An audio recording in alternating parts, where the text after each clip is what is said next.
मसीह यीशु में आपको सलाम। आज हम फिर मिले हैं और कितनी खुशी की बात है कि हम अपनी बरकत को फिर जारी करेंगे और रूह की निजात के हवाले से जो प्रोग्राम आपके लिए तैयार किया गया है उसमें आज हम नए टॉपिक को सीखेंगे। और उस टॉपिक में चलने से पहले मैं एक ज़रूर बात कहना चाहता हूँ कि पिछली दफ़ा हमने जब सीखा तौबा के बारे में, तो कितने लोग हैं जिन्होंने तौबा की थी? हाँ, हाथ खड़ा कर रहे हैं।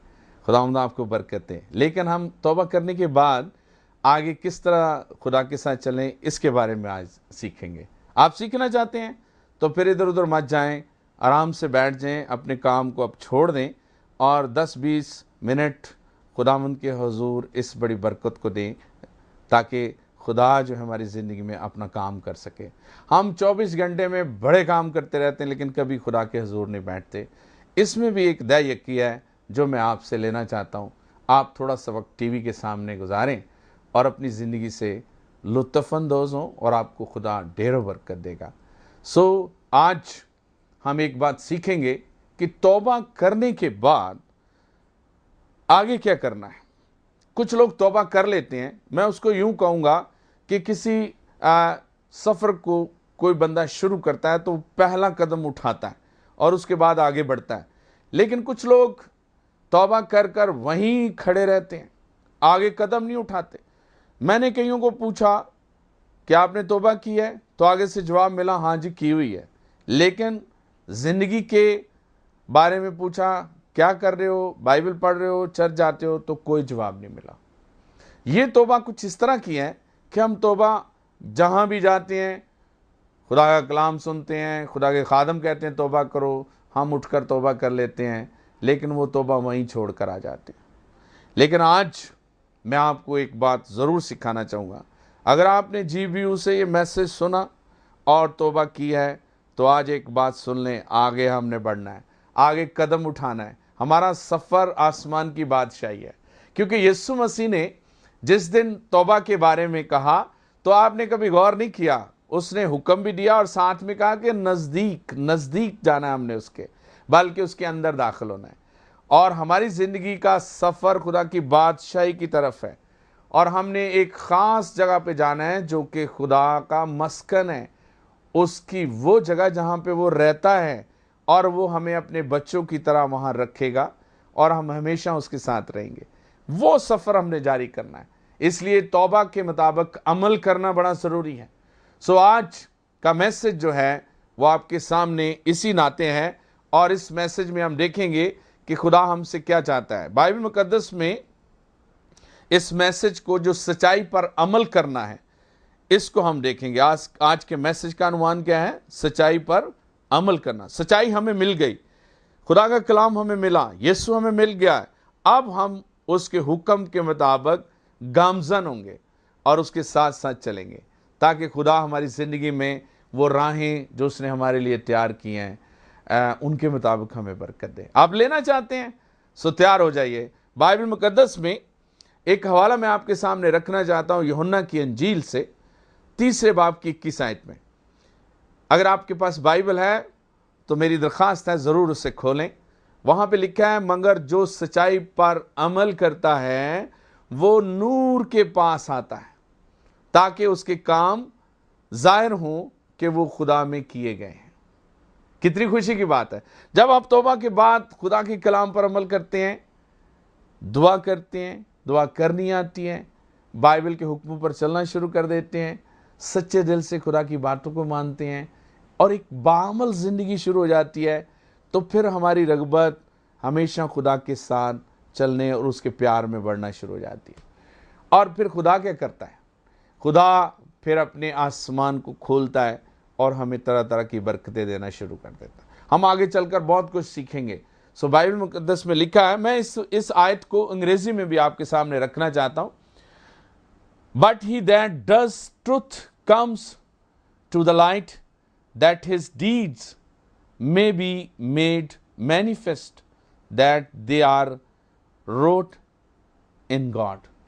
ऐसे लोग जो खुदा की सच्चाई पर अमल नहीं करते वो नूर के पास भी नहीं आते और खुदा की बरकत से भी वो महरूम रहते हैं।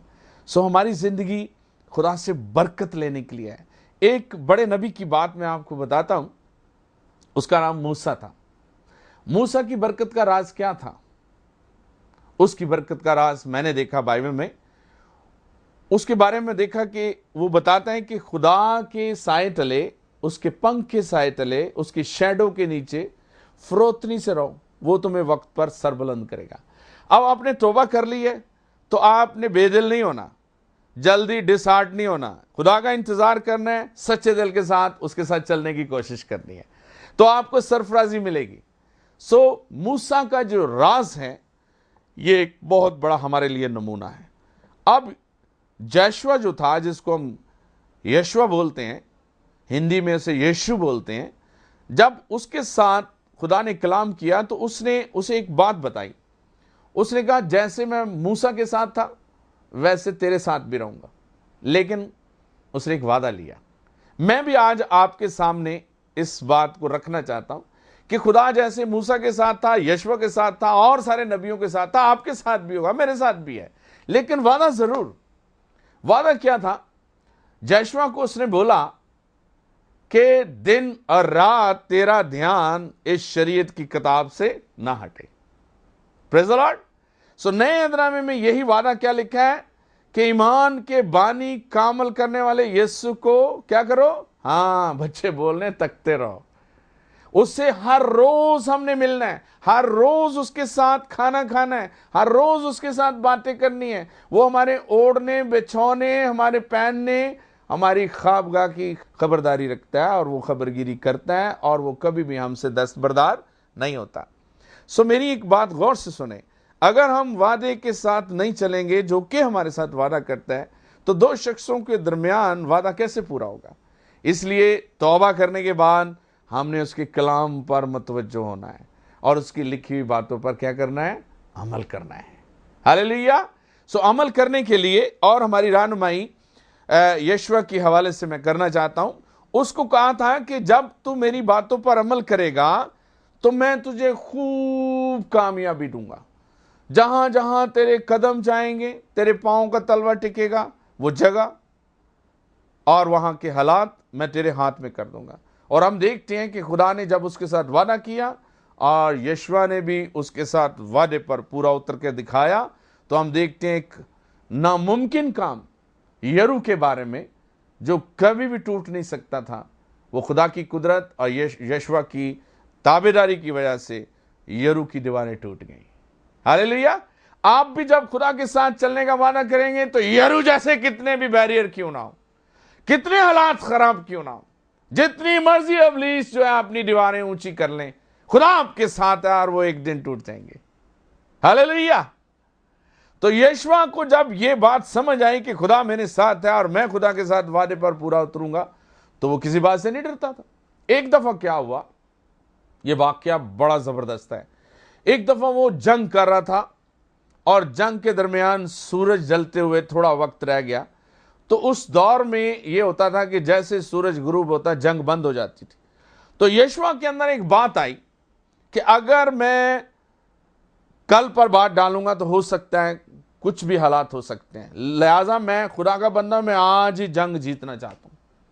तो देखो, जो खुदा पर ईमान लाते हैं, जो उसके साथ चलते हैं, जो उसके साथ कंप्रोमाइज करते हैं, उनके अंदर दिलेरी होती है। तो उस वक्त खुदा की कुदरत में वो भरा हुआ एक फैसला करता है और सूरज को हुक्म देता है। कभी आपने ऐसा किया? नहीं किया। इसलिए नहीं किया कि कभी आपने ऐसा सोचा ही नहीं, लेकिन सुने गौर से, आप ऐसा कर सकते हैं।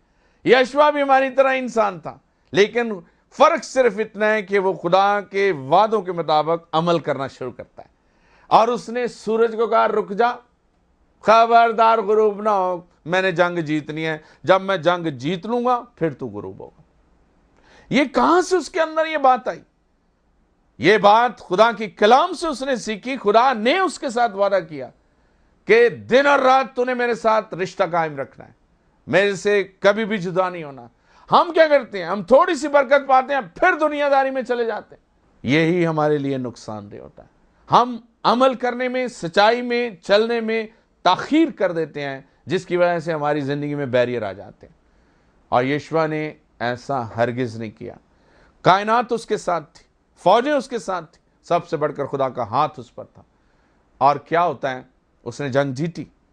और आपको याद है, आप अगर अपने सन पर, जो ईसवी सन चलता है, इस पर गौर करें तो जो फरवरी का महीना आता है, हिस्टोरिकल बात मैं आपको बता रहा हूं, तारीख में ये बात साबित है कि फरवरी के महीने में जो वक्फा आया, जो आखिरी दिन फरवरी के महीने 28 दिन होते हैं, ये किस वजह से हुए? ये उस यशवा की दुआ और उसकी अथॉरिटी की वजह से हुए कि दिन वो मुकर्रर हो गया, कायनात रुक गई थी।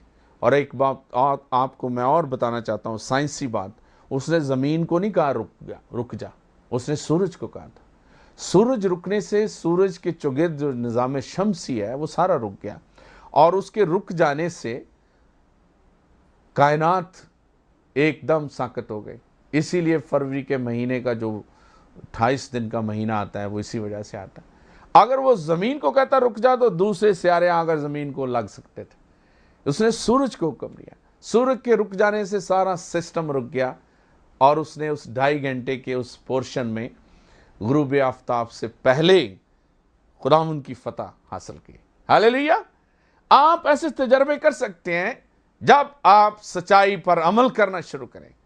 और इसी यशवा को उसने कहा, जब तू मेरे कलाम पर, मेरी बातों पर अमल करेगा तो कितना कामयाब होगा? खूब कामयाब होगा। हमारी कामयाबी क्यों रुक जाती है भाई? इसी वजह से रुक जाती है कि हम उसके साथ मिलना जुलना रुक जाते हैं, और हम समझते हैं कि ठीक है। लेकिन याद रखें, जितना उसके करीब जाएंगे, ये वर्ष बोल रहा हूं मैं, आयत बोल रहा हूं, बाइबल में लिखा है, जितना तुम मेरे करीब आओगे उतना मैं तुम्हारे करीब आऊंगा। और ये मुतहर्रक जिंदगी के अल्फाज है। आपको खुदा के साथ चलना है, उसकी रहनुमाई लेनी है, उसके पास रोज जाना है, और आपकी जिंदगी बाबरकत होती जाएंगी। सो तौबा के बाद सच्चाई पर अमल करना बहुत ज़रूरी है। और सच्चाई के इस अमल के हवाले से जो मैसेज सुन रहे हैं, इसमें आगे बढ़ेंगे। बाइबल मुकद्दस में लिखा है कि जो लोग खुदा की कलाम को सीखते हैं और उस पर अमल करते हैं, उनकी जिंदगी रास्तबाज शख्सियत में बदल जाती है। ये लफ्ज़ आपके लिए, बहुत सारे लोगों के लिए नया होगा। लफ्ज़ जो रास्तबाज उस शख्स के लिए मौजू है जो खुदा के हुक्मों पर चलता है, जो सच्चाई पर अमल करता है, उसे रास्तबाज कहते हैं। अंग्रेजी में से राइचियसनेस बोलते हैं, खुदा के कलाम के मुताबिक चलना। रास्तबाज शख्स एक लिबास की शक्ल में खुदा के कलाम को पहन लेता है, उसकी ओढ़ना बिछौना, उसका लिबास रास्तबाजी बन जाता है, और उसकी ज़िंदगी खुदा के कलाम के ताबे हो जाती है। और वो लोग कभी खुदा की मर्जी के बगैर कोई कदम नहीं उठाते। ये तौबा के बाद जो सच्चाई का अमल है, ये रास्तबाजी है। ये एक पहला बरकत का हिस्सा है जो ईमानदार की ज़िंदगी में आता है कि तौबा के बाद वो रास्तबाज बनता है। सच्चाई पर अमल करना रास्तबाजी है, और आप और मैं इस ओहदे को, इस गिफ्ट को, इस बरकत को ले सकते हैं।